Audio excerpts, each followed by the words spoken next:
What is up, everyone? It is your girl Tony, aka Blasian Bon Vivant, and welcome to What's Tony Cooking, where I take you into my kitchen and walk you step by step through dishes that I actually make for myself. Now, it is definitely fall here in Atlanta. That temperature has dropped, and there's something about the cool, crisp weather that makes me crave comfort food. And there is no better comfort food than lasagna. But I live by myself, so it is not practical at all for me to make a whole pan of lasagna. I've come up with a solution. I'm going to walk you through making lasagna for two using a loaf pan. That's right, it will be a quick and easy lasagna that gives you just two servings. So you can share it with someone else, or if you're like me, have one for now and have one for later. Let's get started.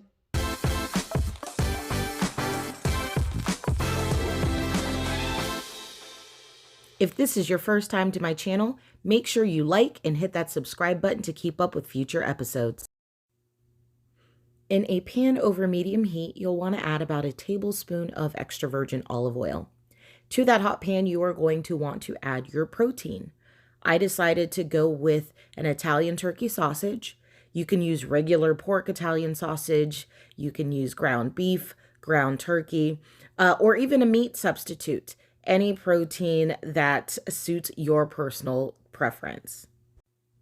After handling raw meat with your bare hands, of course, you're going to want to wash your hands before you touch anything. But from there, you are going to thoroughly cook your meat. I got the links just because that was what was available. You can, again, already use the ground meat. And it's okay if it sticks a little bit because once you add your sauce, you're going to scrape up those brown bits on the bottom of the pan. Once your meat is cooked through, you are going to want to add your tomato-based sauce. Now, you're more than welcome to use your favorite jarred sauce to save you some time, but I personally like to use homemade sauces. So I just so happen to have this tomato-based sauce left over from a ratatouille I made just a couple of days prior, so it worked out perfectly.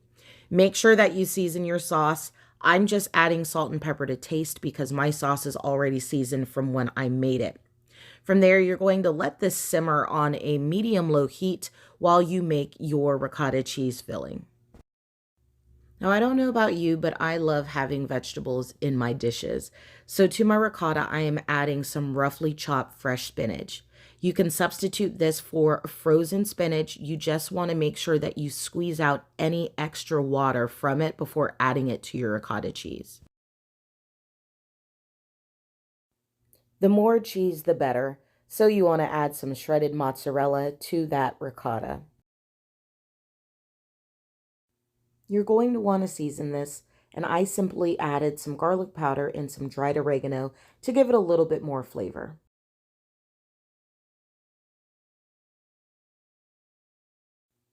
Lastly, crack in one egg. This egg is going to act as a binder for the cheese mixture.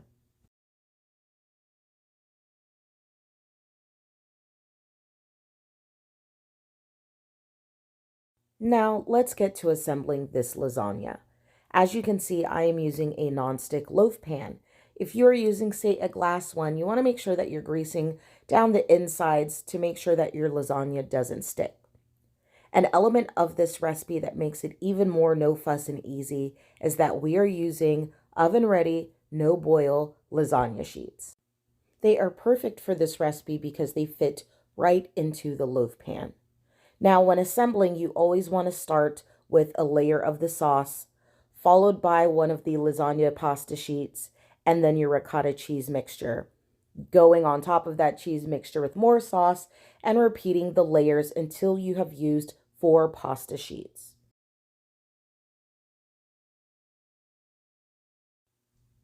I'm just going to cut to the final layer because no one really wants to see me assemble this whole lasagna. So when you get to your final layer, which is that 4th sheet of pasta, you are going to add your last bit of sauce and then top that sauce off with more shredded mozzarella.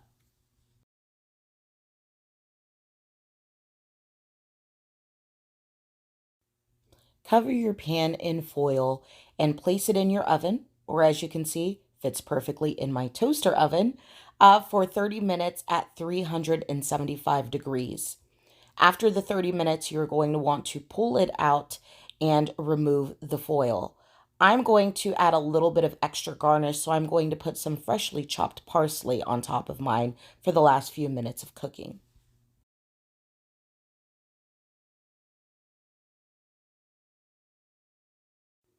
Pop that bad boy back in the oven for about 5 to 10 more minutes.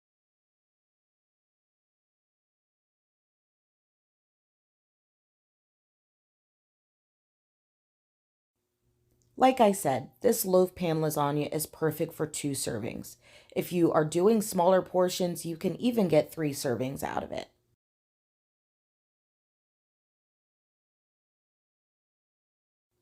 Ideally, you'll want to let this lasagna sit and rest for about 10 minutes. You don't want to be impatient like me, otherwise, this is going to happen. Yep, I still ate it, but I was so disappointed. Let's watch that again in slow motion.